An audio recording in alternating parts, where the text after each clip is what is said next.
দোকানে যেতে হবে না, বাড়িতেই বানিয়ে নিন এই মিষ্টি। মাত্র 3টি উপকরণ দিয়ে এই মিষ্টি বাড়িতেই তৈরি করে রাখুন, আর যখন খুশি খেতে ইচ্ছে হবে তখন খুশি খাবেন। খেয়ে স্বাদ ভুলতে পারবেন না, মুখে দেবার সাথে সাথেই তো গলে যাবে, এতটাই স্বাদ হয় যে দোকান ফেল হয়ে যাবে। নমস্কার বন্ধুরা, রূপার রন্ধনশালায় আপনাদের সকলকে অনেক অনেক স্বাগত জানাই। চলে এসেছি প্রতিদিনের মতো আজকের আবারও একটা সুন্দর রেসিপি নিয়ে। তো যেহেতু আজকে রাখি পূর্ণিমা, তো আমি একটা সুন্দর মিষ্টি রেসিপি শেয়ার করব। আর এই রাখি পূর্ণিমাতে আমার সকল ছোটো ছোটো ভাই বোনদের জানাই রাখি পূর্ণিমার অনেক অনেক শুভেচ্ছা ও ভালোবাসা। তো আজকের আমি মাত্র 3টি উপকরণে একটা সুন্দর মিষ্টি তৈরি করে দেখাবো। মিষ্টিটা বানানো যেমন সহজ, খেতে দারুণ লাগে। আর এই সুন্দর মিষ্টি এইভাবে যদি বাড়িতে তৈরি করে নিতে পারেন, তো দোকান থেকে মিষ্টি কিনে আনবার কোনো প্রয়োজনই হবে না। তো আপনারা সঙ্গে থাকুন আর প্রথম থেকে শেষ পর্যন্ত পুরো রেসিপিটা দেখতে থাকুন। আশা করি আজকের রেসিপিটা আপনাদের অনেক ভালো লাগবে। দেখুন, আজকের মিষ্টি তৈরির জন্য এখানে আমি নিয়ে নিয়েছি ছোলার ডাল। তো এখানে 250 ছোলার ডাল আছে, আর ছোলার ডালটা কিন্তু আমি সিদ্ধ করে নিয়ে চলে এসেছি। দেখুন, ছোলার ডালটাকে কিন্তু এইভাবে সিদ্ধ করে নিতে হবে। তো আমি প্রেসার কুকারে করে সিদ্ধ করে নিয়ে চলে এসেছি। আর এখানে আমি নিয়ে নিয়েছি একটা নারকেল। তো নারকেলটা আমি আগে থেকে কুড়িয়ে রেখেছিলাম। ডাল আর নারকেলটা মিক্সিতে একটু ভালো করে পেস্ট করে নিয়ে আসবো।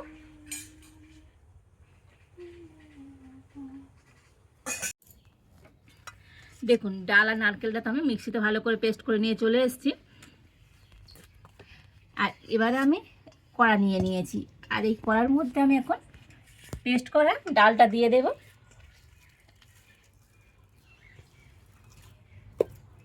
আর নারকেলটাও দিয়ে দেব।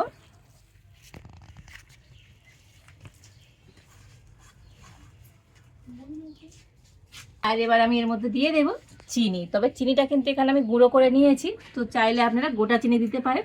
আর এখানে আমি 750 চিনি নিয়েছি।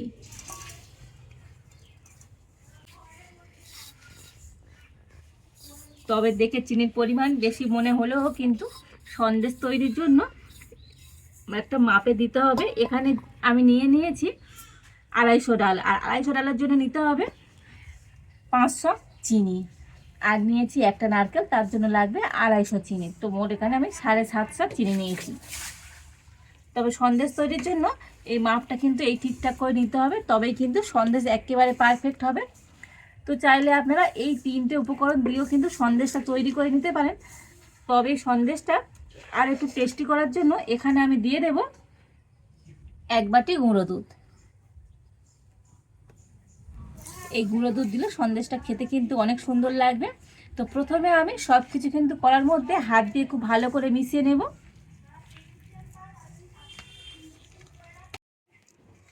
দেখুন, সমস্ত উপকরণগুলো ভালো করে মিশিয়ে নিয়েছি। আর যেহেতু চিনিটা গুঁড়ো করা ছিল বলে চিনিটা কিন্তু অনেকটাই গলে গিয়ে এরকম জল জল হয়ে গিয়েছে। আর এবার আমি উনুনটা জেলে উনানে কড়াটা বসিয়ে দিয়েছি। আর কন্টিনিউ কিন্তু কড়াটা এইভাবে নাড়তে হবে। তো এই না নাড়লে এই মিশ্রণটা তো কড়ার তলাতে লেগে লাল হয়ে যাবে, এতে করে সন্দেশটা দেখতে ভালো লাগবে না। তো সেই জন্য কন্টিনিউ হালকা জাল দিয়ে এইভাবে কিন্তু নাড়াচাড়া করে নিতে হবে। আর এইভাবে নাড়তে নাড়তে দেখবেন এটা কিন্তু সুন্দর একটা শক্ত ডো তৈরি হয়ে যাবে। জাল কিন্তু একেবারে জোরে দেওয়া যাবে না, হালকা জাল দিয়ে কিন্তু সন্দেশটা তৈরি করে নিতে হবে।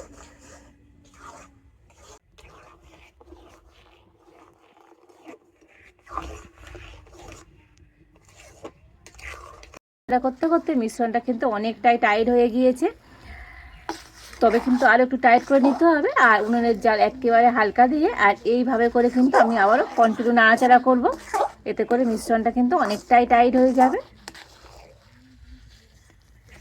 তো সন্দেশ তৈরির জন্য মিশ্রণটাকে কিন্তু আরও একটু টাইট করে নিতে হবে। তো কন্টিনিউ এইভাবে নাড়াচাড়া করে মিশ্রণটাকে রেডি করে নিয়েছি। দেখুন, সন্দেশের জন্য কিন্তু পাকটাকে এইভাবে তৈরি করে নিতে হবে। তো এটা ঠান্ডা হয়ে গেলে আরও কিন্তু টাইট হয়ে যাবে, এর থেকে বেশি আমি আর টাইট করব না। তো বেশি টাইট হয়ে গেলে কিন্তু আর সন্দেশ তৈরি করা যাবে না। আর এবারে আমি এই মিশ্রণটাকে নামিয়ে নেব। তো দেখুন, কড়া শুধু নামিয়ে নিয়েছি। আর এবারে আমি একটু এরকম অল্প অল্প করে নিয়ে কড়ার গায়ে ঘষে নেব। আর এইভাবে ঘষে নিলে মিশ্রণটা কিন্তু সুন্দর আরও টাইট হয়ে যাবে।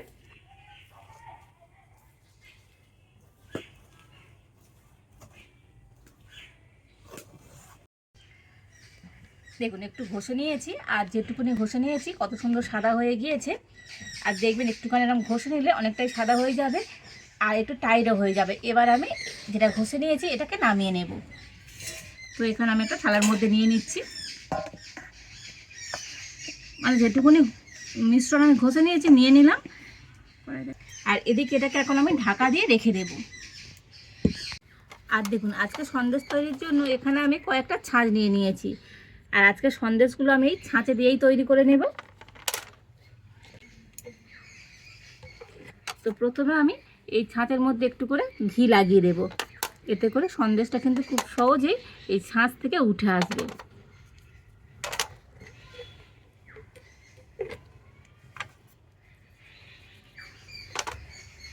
আর এবার এখান থেকে অল্প করে নিয়ে নেব, নিয়ে প্রথমে হাতে ভালো করে এভাবে গোল করে নেব। তো বন্ধুরা, যদিও এটা কিন্তু খুবই গরম, আর এটা কিন্তু গরম গরম অবস্থায় করতে হবে, ঠান্ডা হয়ে গেলে এটা কিন্তু একেবারে টাইট হয়ে যাবে, তখন আর কিন্তু সুন্দরভাবে মিষ্টি তৈরি করা যাবে না।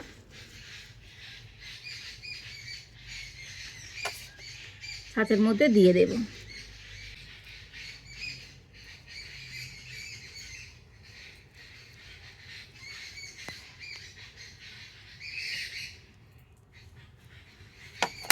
তবে ওটা এখন তুলবো না, আলু কয়েকটাতে দিয়ে দেব। আর দেখুন একটুখানি আমি মানে ঘষে নিয়ে রেখে দিয়েছি, তার মধ্যে কতটা টাইট হয়ে গিয়েছে। দেখুন আরও একটু মিশ্রণ হাতের মধ্যে গোল করে নিয়েছি, আর একটা ছাঁচের মধ্যে দিয়ে দেব।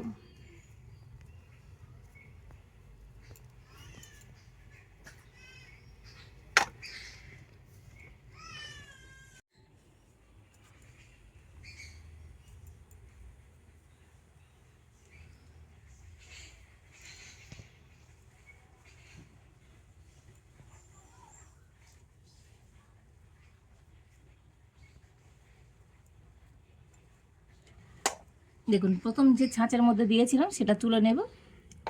দেখুন কত সুন্দর ছাপ হয়েছে দেখুন।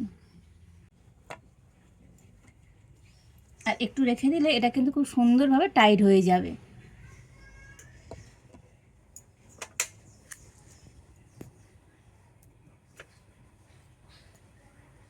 দেখুন কত সুন্দর মিষ্টিগুলো তৈরি হয়েছে।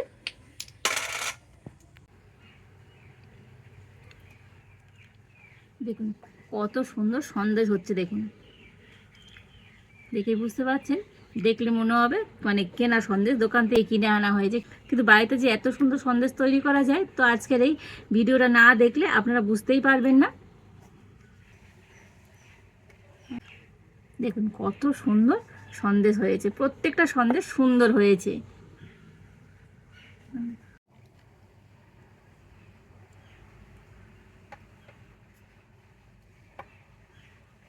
তো দেখুন এই সমস্ত সন্দেশগুলো তৈরি করে নিয়েছি, দেখে বুঝতে পারছেন কতটা সুন্দর হয়েছে আজকের এই সন্দেশগুলো। দেখুন দেখতে কত সুন্দর লাগছে, দেখুন এরকম মিষ্টি বাড়িতে বানিয়ে নিন, দোকান ফেল হয়ে যাবে, কতটা লোভনীয় হয়েছে। আর এই সন্দেশগুলো দেখতে যেমন সুন্দর, খেতেও দারুণ লাগে। একবার এইভাবে বানিয়ে খেয়ে দেখুন, দোকানের মিষ্টি আর কিনে খেতে ইচ্ছেই করবে না। দেখুন কতটা মজার হয়েছে আজকে এই সন্দেশগুলো।